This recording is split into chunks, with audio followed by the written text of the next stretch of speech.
Hi hello welcome to my YouTube channel Bhagya Siddesh vlog. ಎಲ್ಲರೂ ಹೇಗಿದ್ದೀರಾ? ಚೆನ್ನಾಗಿದ್ದೀರಾ ಅಂತ ಅಂದ್ಕೊಂಡಿದ್ದೀನಿ. ಇವತ್ತು ನಾನು ಮಸಾಲೆ ರೊಟ್ಟಿ ಮಾಡ್ತಾಯಿದ್ದೆ. ಅರ್ಧಕ್ಕೆ ನಮ್ಮ ಹಸ್ಬೆಂಡ್ ಹೊರಗಡೆ ಹೋಗೋದಾ ಬಾ ಅಂತ ಹೇಳಿ ಕರ್ಕೊಂಡು ಹೋಗ್ತಿದ್ದಾರೆ. ಯಾಕೆ ಏನು ಅಂತ ನೋಡೋದ ಬನ್ನಿ ಹೋಗೋಣ. ಸ್ಕೂಟಿ ರೆಡಿ ಮಾಡಿಸಿದೆ ಆಯಿತಾ. ಅದಕ್ಕೆ ನನ್ನ ಓಡಿಸ್ಬಾ ಅಂತೈತೆ. ನಾನು ಸ್ಕೂಟಿ ಓಡ್ಸೋಕ್ಕೆ ಕಲಿತೆ ಇಲ್ಲ. ರೀಸನ್ ನನ್ನ ಜಾಸ್ತಿ ಓಡಿಸು ಅಂತ ಹೇಳುತ್ತೆ. ಆಮೇಲೆ ಎಲ್ಲಾದರೂ ಹೊರಗಡೆ ಹೋಗ್ಬೇಕಾದ್ರೆ ನೀನೇ ಹೋಗಿದ್ದು ಬಾ ಅಂತ ಹೇಳುತ್ತೆ. ಹಂಗಾಗಿ ನಾನು ಹೋಗಲ್ಲ. ನಾವು ಡ್ರೈ ಫ್ರೂಟ್ಸ್ ತಗೊಳ್ಳೋದ ಅಂತ ಬಂದಿದ್ದೀವಿ. ವಾಲ್ನಟ್ ಡ್ರೈ ಫ್ರೂಟ್ಸ್ ತಗೊಳ್ಳೋಣ ಅಂತ ಬಂದಿದ್ದೀವಿ. ಐಸ್ ಕ್ರೀಮ್ ಎಲ್ಲ ಇದೆ.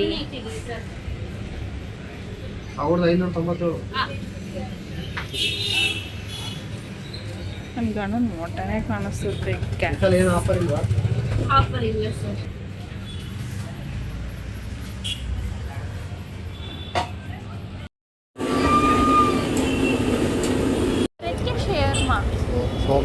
ಶೋರ್ಮಾ ನನ್ನ ಗಂಡ ನೋಡಿದ್ದು ಫುಲ್ಲು ಕರ್ರ ಕಾಣಿಸ್ತಿದ್ದಾರೆ.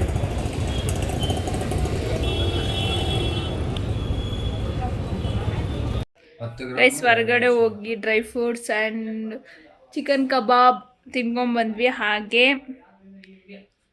ಸ್ಟೀಮ್ ಪಾತ್ರೆ ಏನು ತಗೊಂಡು ಬಂದ್ವಿ. ನೋಡಿದ್ವಿ, ತಗೊಬೇಕು ಅಂದ್ಕೊಂಡಿದ್ದೆ. ಹಾಗೆ ಕುಕ್ಕರು ತಗೊಂಡು ಬಂದ್ವಿ. 3 ಲೀಟ್ರ್ ಕುಕ್ಕರ್ ಇರಲಿಲ್ಲ ನಮ್ಮಿಬ್ಬರಿಗೆ. ಇವಾಗ ಯಾರೂ ಇಲ್ಲ ಅಲ್ಲ, ಹಂಗಾಗಿ ಕುಕ್ಕರ್ ಬೇಕಿತ್ತು. 3 ಲೀಟ್ರದು ಕುಕ್ಕರ್ ತಗೊಂಡು ಬಂದ್ವಿ.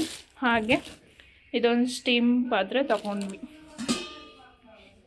ಮತ್ತು ಡ್ರೈ ಫ್ರೂಟ್ಸ್ ನನ್ನ ಗಂಡ ಡ್ರೈ ಫ್ರೂಟ್ಸ್ ಎಲ್ಲನೂ ಕಬಾಬ್ ನಾನು ತಗೊಂಡು ಬಂದಿದ್ದಾರೆ. ಪನ್ನೀರ್ ಮಸಾಲ ಮಾಡೋದು ಅಂತ ಇದನ್ನು ತಗೊಂಡು ಬಂದೆ. ಮತ್ತು ಇದಕ್ಕೆ ಕುಂಬಳಕಾಯಿ ಬೀಜ, ಇದಕ್ಕೆ ಇಂಗ್ಲೀಷಲ್ಲಿ ಏನಂತಾರೆ ಕಮೆಂಟ್ ಮಾಡಿ. ಪಿಸ್ತಾ, ಇದು ಸಬ್ಜಾ ಸೀಡ್ಸ್. ಈ ಸರಿ ಯಾಕೆ ತಗೊಬಂದೆ ಇದೆಯದ ಅಂತ ಗೊತ್ತಿಲ್ಲ. ಗೋಡಂಬಿ, ದ್ರಾಕ್ಷಿ,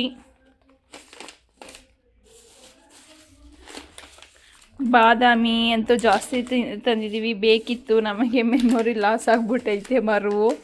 ಹಾಗಾಗಿ ಒಂದು ಸ್ವಲ್ಪ ಬಾದಾಮಿ ತಿಂದು ನೆನಪು ಮಾಡಿಕೊಳ್ಳೋಣ ಅಂತ ಹೇಳಿ ಹಾಗೆ ವಾಲ್ನಟ್ ತೊಗೊಂಡು ಬಂದಿದ್ದೀವಿ. ಇಷ್ಟು ಶಾಪಿಂಗ್ ಆಯ್ತು ಇವತ್ತು. ಕಬಾಬು ಕೂಡ ತಗೊಂಡು ಬಂದ್ವಿ. ಹೀಗೆ ನಮಗೊಂದು ಸ್ವಲ್ಪ ಮನೆಗೆ ಐಟಮ್ಸ್ ಅಲ್ಲ, ನನಗೆ ಬೇಕಿತ್ತು. ಕೂಮ್ ಬೇಕಿತ್ತು, ಊರಲ್ಲೇ ಬಿಟ್ಬಿಟ್ಟು ಬಂದಿದ್ದೆ. ಹಂಗಾಗಿ ಕೂಮು, ಕ್ಲಿಬ್ಬು, ಬನಾನಾ ಕ್ಲಿಪ್ಸ್ ಬೇಕಿತ್ತು. ತುಂಬ ಖಾಲಿಯಾಗಿದ್ವಿ, ಹಾಗಾಗಿ ಹಾಗೆ ಬನಾನಾ ಕ್ಲಿಪ್ಸ್ ಎಲ್ಲ ತಗೊಂಡು ಬಂದ್ವಿ. ಸ್ಟಿಕ್ಕರ್ ಬೇಕಿತ್ತು ಎಲ್ಲನೂ. ಮತ್ತು ಸಣ್ಣ ಸ್ಟಿಕ್ಕರ್ ಬೇಕಿತ್ತು.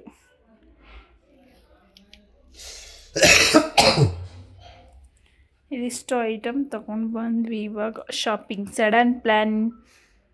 Sudden shopping. ಅಕ್ಕಿ ರೊಟ್ಟಿ ಹಾಕೋದ ಅಂತ ಹೇಳಿ ಮಾಡ್ತಿದ್ದೆ. ನಾನು ವಾರಕ್ಕೆ 2 ಸರಿನಾದರೂ ಅಕ್ಕಿ ರೊಟ್ಟಿ ಮಾಡ್ತಿದ್ದೆ. ಇವಾಗ ಒಂದು ಸ್ವಲ್ಪ ಮಾಡ್ತಿಲ್ಲ. ಇವತ್ತು ಮಸಾಲೆ ಅಕ್ಕಿ ರೊಟ್ಟಿ ಮಾಡೋದ ಅಂತ ಹೇಳಿ ಎಲ್ಲನೂ ರೆಡಿ ಮಾಡಿಕೊಂಡೆ. ಕ್ಯಾರೆಟು, ಈರುಳ್ಳಿ, ಹಸಿಮೆಣ್ಸಿಕಾಯಿ, ಕರ್ಬೇವಿನ ಸೊಪ್ಪು, ಕೊತ್ತಂಬರಿ ಸೊಪ್ಪು, ಹಸಿಮೆಣ್ಸಿಕಾಯಿ ಇವೆಲ್ಲನೂ ಕಟ್ ಮಾಡಿಕೊಂಡು ನೀಟಾಗಿ ಅಕ್ಕಿ ಹಸಿಟ್ಟು ತೊಗೊಂಡಿದ್ದೀನಿ. ಅದಕ್ಕೆ ಅಕ್ಕಿ ಹಸಿಟ್ಟು ತೊಗೊಂಡು ನಾವು ಏನು ಕಟ್ ಮಾಡ್ಕೊಂಡಿದ್ದೀವಿ, ಈರುಳ್ಳಿ, ಕರ್ಬೇವಿನ ಸೊಪ್ಪು, ಕ್ಯಾರೆಟು ತುರ್ಕೊಂಡಿದ್ದೀವಿ, ಮತ್ತು ಹಸಿಮೆಣ್ಸಿಕಾಯಿ, ಕೊತ್ತಂಬರಿ ಸೊಪ್ಪೆಲ್ಲ ಕಟ್ ಮಾಡ್ಕೊಂಡಿದ್ದೀವಲ್ಲ, ಅದೆಲ್ಲನೂ ಚೆನ್ನಾಗಿ ಹಾಕ್ಕೊಂಡು ಮಿಕ್ಸ್ ಮಾಡ್ಕೊಬೇಕು. ಚೆನ್ನಾಗಿ ಅದು ನೀರು ಹಾಕಲ್ದೇ ಫಸ್ಟು ಮಿಕ್ಸ್ ಮಾಡಬೇಕು. ಒಂದು ಸ್ವಲ್ಪ ಉಪ್ಪು, ರುಚಿಗೆ ತಕ್ಕಷ್ಟು, ಎಷ್ಟು ನಿಮಗೆ ಬೇಕೋ ಅಷ್ಟು ನೋಡ್ಕೊಂಡು ಉಪ್ಪು ಹಾಕ್ಕೊಬೇಕು. ಜಾಸ್ತಿ ಆದರೆ ಉಪ್ಪಾಗ್ಬಿಟ್ರೆ ತಿನ್ನೋಕ್ಕಾಗಲ್ಲ. ಸಪ್ಪೆ ಆದರೆ ಓಕೆ, ಒಂದು ರೇಂಜಿಗೆ ಓಕೆ ತಿನ್ಬೋದು. ಬಟ್ ಉಪ್ಪಾಗ್ಬಿಟ್ರಂತೂ ತಿನ್ನೋಕ್ಕಾಗಲ್ಲ. ಒಂದು ಸ್ವಲ್ಪ ಜೀರಿಗೆ ಹಾಗೆ ಮಿಕ್ಸ್ ಮಾಡಿಕೊಂಡು ಜೀರಿಗೆ ಒಂದು ಸ್ವಲ್ಪ ಹಾಕೋಬೇಕು. ಜಾಸ್ತಿ ಹಾಕೊಂಡ್ರೆ ಅದು ಬಾಯಿ ಬಾಯಿ ಸಿಗ್ತಾ ಫ್ಲೇವರ್ ಒಂಥರ ಇರುತ್ತೆ, ಜಾಸ್ತಿ ಏನು ಬೇಡ, ಮೀಡಿಯಮ್ ಆಗಿರಲಿ. ಈ ಥರ ನೀರು ಹಾಕಲ್ದೇ ಚೆನ್ನಾಗಿ ಮಿಕ್ಸ್ ಮಾಡ್ಕೊಬೇಕು. ಚೆನ್ನಾಗಿ ಮಿಕ್ಸ್ ಮಾಡಿಕೊಂಡು ನಾನು ಒಂದೇ ಕೈಯಲ್ಲಿ ಕಲಿಸ್ತಿರೋದು ಇಟ್ಕೊಂಡು ಇನ್ನೊಂದು ಕೈಯಲ್ಲಿ ಫೋನ್ ಹಿಡ್ದಿದ್ದೆ, ಹಂಗಾಗಿ ಪಾತ್ರೆ ಏನು ಇಟ್ಕೊಳ್ಳೋಕ್ಕಾಗ್ತಿಲ್ಲ. ಅದು ನಾನೊಂದು ಕೈಲಿ ಫೋನ್ ಇಟ್ಕೊಂಡು ವೀಡಿಯೋ ಮಾಡಿಕೊಂಡು ಇನ್ನೊಂದು ಕೈಲಿ ಎಲ್ಲನೂ ಮಿಕ್ಸ್ ಮಾಡ್ತಿದ್ದೆ, ಹಂಗಾಗಿ ಪಾತ್ರೆ ಎಲ್ಲ ಆಡ್ತಿದೆ. ಸ್ಟ್ಯಾಂಡ್ ಇತ್ತು ಬಟ್ ಅದನ್ನು ಯೂಸ್ ಮಾಡ್ಕೊಳ್ಳೋ ಸಡನ್ಲಿ ಪ್ಲ್ಯಾನ್ ಆಯ್ತಲ್ವ ವೀಡಿಯೋ ಮಾಡ್ಕೊಳ್ಳೋದ ಅಂತ ಹೇಳಿ, ಹಂಗಾಗಿ ಸ್ಟ್ಯಾಂಡ್ ಏನೋ ಯೂಸ್ ಮಾಡಲಿಲ್ಲ. ಇಲ್ಲಿ ಒಂದು ಸ್ವಲ್ಪ ನೀರು ಹಾಕ್ಕೊಂಡು ಮಿಕ್ಸ್ ಮಾಡ್ಕೊಬೇಕು. ನಾನು ಒಂದೇ ಕೈಲಲ್ವ ಯೂಸ್ ಮಾಡ್ತಿರೋದು, ಹಂಗಾಗಿ ಒಂದು ಸ್ವಲ್ಪ ಚೆನ್ನಾಗಿ ಮಿಕ್ಸ್ ಮಾಡಿಬಿಟ್ಟು ಯಾವ ಥರ ಅಂತಂದರೆ ತುಂಬ ಜನ ರೊಟ್ಟಿ ಹಿಟ್ಟನ್ನ ಕಲಸಿ ಉಂಡೆ ಮಾಡಿ ಅದನ್ನು ಪೇಪರ್ ತಗೊಂಡು ಪೇಪರ್ ಮೇಲೆ ಒತ್ತಿ ಅದಾದಮೇಲೆ ಹಲ್ಲೆ ಮೇಲೆ ಹಾಕ್ತಾರೆ. ಆ ಥರ ತುಂಬ ಜನ ರೊಟ್ಟಿ ಮಾಡ್ತಾರೆ. ಬಟ್ ನಾನು ಆ ರೀತಿ ರೊಟ್ಟಿ ಮಾಡೋಕ್ಕೆ ನಂಗೆ ತಟ್ಟೋಕ್ಕೂ ಬರೋಲ್ಲ, ನಾನು ಆ ರೀತಿ ಮಾಡೋದು ಇಲ್ಲ. ನಾನು ಈ ರೀತಿ ತೆಳ್ಳಗೇ ಕಲಿಸ್ಕೊಂಡು ಹಿಟ್ಟನ್ನು ಚೆನ್ನಾಗಿ ಮಿಕ್ಸ್ ಮಾಡಿಕೊಂಡು ಅದಾದಮೇಲೆ ಅಲ್ಲೇ ನಾವು ಒಲೆ ಮೇಲೆ ಮಡಿಕೊಂಡು ಚೆನ್ನಾಗಿ ಮಿಕ್ಸ್ ಆಗಿ ಅದಿರಬೇಕು ಹಿಟ್ಟು. ಅದಾದಮೇಲೆ ಅಲ್ಲೇನೂ ಚೆನ್ನಾಗಿ ಕಾದಿರಬೇಕು. ರೊಟ್ಟಿ ಎಲ್ಲ ಯಾವ ರೀತಿ ಕಾದಿರುತ್ತೆ ಆ ರೀತಿ ಬರುತ್ತೆ ರೊಟ್ಟಿ. ಚೆನ್ನಾಗಿ ಕಾದಿರಬೇಕು, ಇಲ್ಲಾಂದರೆ ಅದು ರೊಟ್ಟಿನೇ ಚೆನ್ನಾಗಿ ಎದ್ದೇಳಲ್ಲ. ಚೆನ್ನಾಗಿ ರೊಟ್ಟಿ ಅಲ್ಲೇ ಕಾಯಿಸಿ ಇದ್ರ ಮೇಲೆ ತಗೊಂಡು ಈ ರೀತಿ ನಾನು ಮೇಲೆ ಒಂದು ಸ್ವಲ್ಪ ನೀರು ಹಾಕೊಂಡು ಲೋ ಫ್ಲೇಮಲ್ಲಿ ಇಟ್ಕೊಬೇಕು ಉರಿನ. ಜಾಸ್ತಿ ಉರಿ ಇಟ್ಕೊಂಡ್ರೆ ಶಾಖ ಹೊಡಿಯುತ್ತೆ, ಹಂಗಾಗಿ ಲೋ ಫ್ಲೇಮ್ನಲ್ಲಿ ನಮ್ಮ ರೊಟ್ಟಿ ತಟ್ಟೋ ಗಂಟನೂ ಲೋ ಫ್ಲೇಮಲ್ಲಿ ಇರಬೇಕು ಉರಿ. ನೋಡಿ ಈ ರೀತಿ ಮಂದಾಗ್ಬಿಡುತ್ತೆ ಅಂತ ಹೇಳಿ ರೊಟ್ಟಿ ತಟ್ಟಿ ಸುತ್ತ ಅದಾದಮೇಲೆ ಹಿಂಗೆ ಸ್ವಲ್ಪ ಮೇಲೆ ತೊಗೊಳ್ಬೇಕು, ಇಲ್ಲಾಂದರೆ ಫುಲ್ ಮಂದ ಆಗಿಬಿಡುತ್ತೆ. ಶೇಪ್ ಕೊಡಬೇಕು, ಸುತ್ತ ಒಂದು ಸ್ವಲ್ಪ ನೀರು ಹಾಕ್ಕೊಂಡು ಈ ರೀತಿ ಶೇಪ್ ಕೊಡಬೇಕು. ಬೇಗನೆ ತಟ್ಟಬೇಕು. ನಿಧಾನವಾಗಾಯಿತು ಅಂತಂದರೆ ತವ ಕಾವಾಗುತ್ತಲ್ಲ, ತುಂಬ ಸುಡುತ್ತೆ ಮತ್ತು ಕಾವಿರುತ್ತಲ್ಲ ಅದೆಲ್ಲ ಕೈಗಾಗುತ್ತೆ.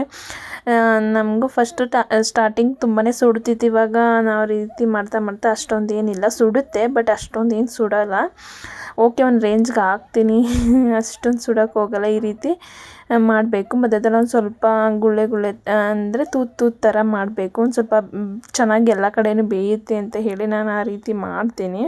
ನೀವು ಯಾವ ರೀತಿ ಇದೇ ಥರ ಮಾಡ್ತೀರಾ, ನೀವು ಯಾವ ರೀತಿ ಮಾಡ್ತೀರಾ ಅಂತ ಹೇಳಿ ಕಮೆಂಟ್ ಮಾಡಿ.